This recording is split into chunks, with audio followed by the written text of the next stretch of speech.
What is going on today, guys? Today's going to be a little bit of a fun video. We're gonna talk about some fantasy SHTF. We're gonna talk about Last of Us. Why? Because Last of Us is cool, right? It's awesome, and we can't really talk about Walking Dead anymore because that show. Well, first of all, it's gone, and second, it sucked for so many years. It's not really worth talking about. But Last of Us has been a good show. I've enjoyed it thoroughly. I think. There've been a couple episodes that were a little slow or this or that or whatever, but in general, I've liked it quite a bit, especially season 2, episode 2. That was awesome, and we've talked about this on live chats before, but in a SHTF kind of prepper scenario where you've been in the shit for a while and you've had time to know your enemy and know what you need to defend against and put a plan in place. That episode was awesome. I mean, the way they had the plan laid out in that episode. Yeah. Just with the everybody knew exactly what to do, exactly where to go, exactly what guns to grab, exactly where to be. There was, these guys are going to the wall, these guys are going to be on Main Street, these people are going on roofs, these people, all the people that can't fight are going and barricading themselves in the basements of this put together town. And the plan, even though people died, as you would expect, the plan still worked. They put together an effective plan, a plan that you could realistically look at and go, that would actually work in real life. And it worked. It worked in the episode. Nothing crazy happened. Nothing unexplained happened. They put together a solid plan of action in an SHTF situation, and they pulled it off, and it was just an awesome... It's my favorite episode so far, to be honest. Arguably, it's one of my favorite episodes of SHTF. Because there's so many times, even with how we both have admitted how much we love The Walking Dead, but how many times did you sit there and watch The Walking Dead and you were upset because you're like, no, don't do that. Like, what are you doing? Why don't you have snipers? Oh, Negan and his bad guys are coming to your fort. Why don't you just put 3 guys with ARs in the bell tower and you could shoot them all? Yeah. Well, like that's I struggle with that so much, where I didn't struggle with that with this video. Or with this episode, because number one, the first thing that caught my attention was they had a meeting and they said, hey guys, we're on alert. So no one go anywhere without a pistol and a rifle on you at all times. So they automatically were thinking about being on alert. So the part where they had crossfire platforms on top of the roofs so they could shoot down but also shoot at other roofs if they were being taken over, gave them a huge advantage over a pretty rough situation. And then obviously my favorite part was the dogs. The dogs was one of the greatest parts, when they let those dogs out of their cages and those dogs just attacked the infected. So I love that episode. And I'll disagree with Matt.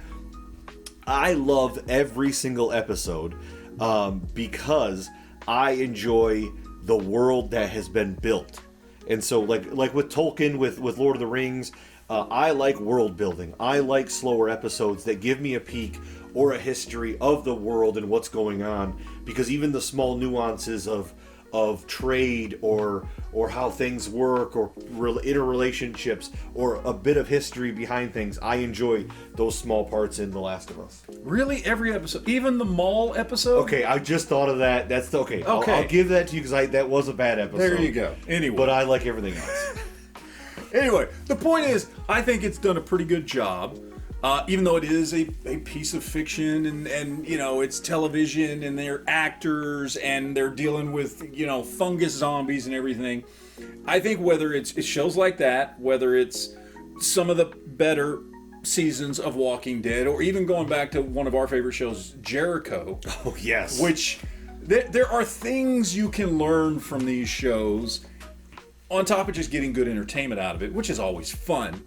And certainly there's been some cool stuff in Last of Us that I think, if you're a prepper like we are, you can watch the show and not only just enjoy it for just having something to watch, but maybe get some tips and ideas. And so we want to talk about the 2 guns that we each would pick if, let's say, there were actual fungus zombies.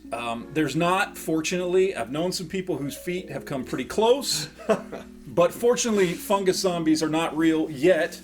However, if they were, what guns would we want to use in that situation? If we could just only carry around 2 guns, just like they said in the episode, you got to have a long gun, you got to have a pistol, what would it be? Duke, I'll let you go first. Yeah, so if I'm, and we are in the specific scenario where we're picking our guns. We are, is it in the city of Jackson?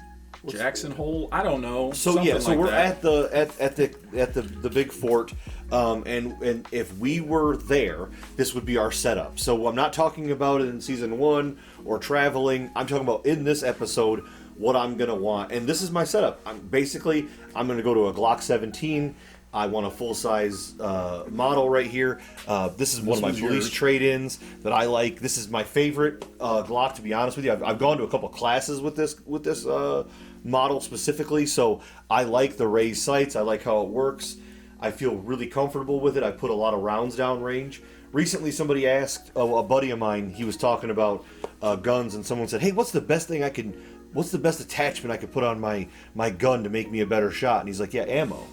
And so, like, ammo's the number one thing. So for me, I put a lot of rounds through this gun. I love this gun. I'm more familiar with it. When it comes to my a sidearm, I want high capacity with a very potent round. I think a 9mm is great. It's going to be good for availability in this scenario. It's going to take down the infected, and I'm going to have a lot of rounds to do that. Now, hopefully, I don't have to go to this. That's my, like, end-all, be-all. I'm out of my primary gun, which gets me, we'll go into next. But that's why I chose this, so go ahead. Yeah, so for my pistol, it's the exact same thing. The only difference is mine is a Gen 3 that I've had for, I don't know, about 15 years now. And I've done some custom work to it, plus 2 extension plates on it. So, 19 plus 1, 20 rounds of 9mm, same thing. Like, I want a lot of rounds in my sidearm. As many as possible, because if you have to pull this, things have probably gotten pretty bad, would be my guess. Because hopefully you can do whatever you need to do with your primary, with your long gun. But yeah, same thing, Glock 17. I mean, I don't think there's much else that's better for a good sidearm than a Glock 17. It's reliable, it's durable, it carries a lot of rounds. It's 9mm, it's effective, and for shooting some fungus zombies in the head, 9mm I think is more than good enough. Yeah, and for me, this is gonna be my primary weapon is gonna be the platform that I am most familiar and most comfortable with is the M16 version and AR-15. This is a Colt, one of the newer Colt models that's kind of built in the AR-15 model. I got this a couple of years ago. I really like this gun. I want a 20-inch barrel, though. I want the optimal performance in the 5.56 round, which is going to come out of this rifle. Obviously, I'm going to be on probably the wall, ready to shoot the infected as they come up. I'm going to want open sights. I don't want red dots. We're talking about not super far away range, but I feel most comfortable with iron sights out of a 20-inch AR. In general, this is my performance-based SHTF in general platform, but especially for this scenario specifically, where I'm going to be shooting at them at somewhat of a distance, hopefully for a majority of the time, it's going to give me an opportunity. Lastly, this is kind of a Hail Mary. If I've got to use it as a weapon, at least I've got some kind of distance in between me and the infected. I'd be carrying some sort of bayonet. It's going to be a last Hail Mary on that, but it's kind of goofy, but not really, because it's going to work to get me not in touched by those guys. So for me, it comes down to the AR-15 20-inch barrel. Easy for me on that. I got 30 rounds to do my business each time, and it's a pretty common round, so that's why I'm going with that. All right, forgive the camera change there. We had a little mix-up with the camera, so we're moving to something else here real quick. But to finish this off, normally I would go with an AR-15 in most scenarios. I got to be honest. It is my preferred. It is my go-to, and I'm unfortunately an AR-15 slut. But, however, we're talking about fungus zombies, and I can't tell you how many times I've watched that show and seen, rifle rounds and pistol rounds and everything else just kind of not quite hit the right spot and bounce off those guys. So for me, in that particular scenario, I decided I would go with my Mossberg 500 tactical here. Now I'm going to lose a lot of capacity on this thing. I do have the 8-round tube on it, so 8 plus 1, 9 rounds of 12 gauge is decent for a shotgun. However, not optimal when compared to an AR-15. but I do have the ability to have several other rounds on side saddles here and on here, which is nice. I do like this gun a lot. It is very, very solid, heavy duty, and extremely reliable. And I guess I just feel like with 12 gauge, I got a little bit better chance of hitting them in the right spot the first time. So maybe I'll save some rounds. At least that's my theory. I may be wrong. Duke may be 100% right on this. No, because I think that there's, I mean, like, I see both of our options are very viable. I think that thinking that you're going to be super accurate every single time with a rifle round against something that's running at crazy speeds at you, like going to eat your face off, and going with a shotgun is a viable option. And who clearly these things get shot multiple times and continue to run. And I don't know if, I mean, that what are the ones called? Are they called tanks? Something like that, so, yeah. Okay, we'll just call, for the lack of a better word that we know, like the tank that we saw in this episode, is a 5.56 going to do enough? I don't know. But I'll tell you, a 12 gauge shotgun is going to do a whole lot more, especially with a slug.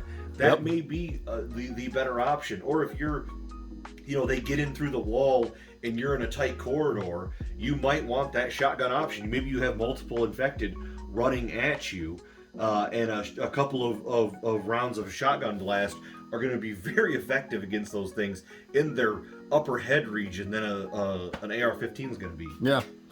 Well, that's my thought process, but I can't argue with either one. I mean, I think either one, I mean, is going to be a great option and obviously better than a pistol. Yes, I mean, hey, it's good, but you always want to start with the long gun and do what you can with that and hopefully not have to transition to a pistol. But, I mean, look, this was just for fun. We wanted to talk about this. We like the show. We like things that make you think. And I think something that a lot of times maybe isn't as appreciated as it should be in the gun community is that sometimes fiction and these, you know, movies and TV shows and things like that, yeah, they're not serious. They're not real. It's all actors. A lot of times they're fighting things that are just impossible and will never happen. However, there's always good you can pull away from it, in addition to just having some fun. So that's what we wanted to do here today, is just have a little fun and encourage people to, you know, get out there and, you know, pull what you can from where you can, whether it's a TV show or a movie or whatever it may be, a comic book, a book, I don't care, whatever. Have a little entertainment, and maybe you'll actually get some good ideas and some good tips about some things as well. And can I just say, can they please bring Jericho back? I wish we need a season 3 of Jericho. We really do. It's kind of ridiculous. That was one of the greatest shows on television ever. It was fantastic and realistic too. That's the good thing about that one, is it was realistic as you watch these people in this shit hit the fan scenario, like dealing with everything from militias to, you know, spies and all-out war with another town, and even the episode of like, how are they going to get the salt out of the mine? Oh, I love you know. I love Jericho. But like, Jericho was rewatchable too. That's absolutely. It's a wonderful, wonderful show. But for now, as far as new stuff goes, we got The Last of Us. There are our Last of Us guns. If you got to carry one long gun and one pistol, that's what we would choose. Let us know in the comment section down below what you would choose for your two go-to guns. What would it be? Would it be a Glock and a shotgun, a Glock and an AR, an AK and a revolver? Would it be, I don't know, a Taurus PT-22 and a, I don't know what? Just let us know in the comment section down below. Duke, do you got anything else? I mean, make sure you keep your Model 10s close. That's really important. I think so. Other than that, check out my show on YouTube, Duke Liberty, and I appreciate it. We'll see you guys next time. All right, take it easy, guys.